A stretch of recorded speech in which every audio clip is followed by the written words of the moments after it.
Mae Cylch Meithrin Y Gurnos yn Cylch Meithrin newydd yn ardal Merthyr Tydfil. Mae gyda ni 21 o blant ar hyn o bryd a 6 aelod o staff. Mae ardal y Gyrnos yn eitha ddifreintiedig. Mae'n lyflu rhoi y cyfle i'r plant dod i Cylch Meithrin, lle maen nhw'n gallu dysgu a defnyddio'r Cymraeg. Mae Cylch Meithrin Y Gurnos yn lleoliad Dechrau'n Deg, sydd yn golygu ni'n gallu cynnig lleoedd i plant am ddim.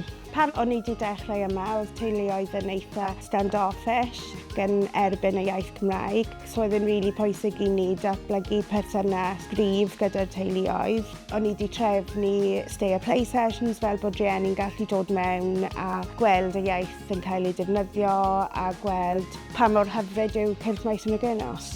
Mae Idris wrth i fod yma. Mae'n dweud bob bore, dwi'n mynd i Meithrin, so mae yn wych. Mae eisiau rhywbeth Cymraeg ochr yma. A mae cyfle i bobl Gyrnos yn datblygu Cymraeg a gobeithio bydd mwy o bobl yn yr ardal yma yn siarad Cymraeg yn y dyfodol.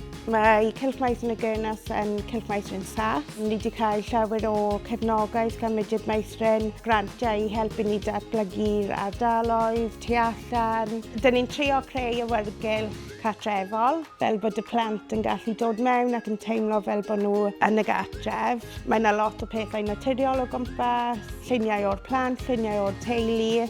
Mae'r plant yn mwynhau chwarae gyda dŵr, tywod, mud. Mae nhw'n hoffi plannu yn yr ardd. Dyn ni'n tyfu llysiau am fy adre at rieni.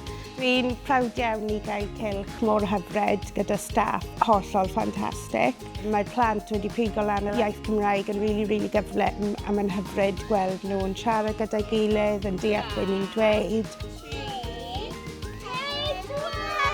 Mae'n hyfryd gweld y plant yn dod mewn yn rili hapus. Mae staff yn gweithio mor galed, mae nhw'n wych, mae Idris yn dwlu ar bob un. Barod?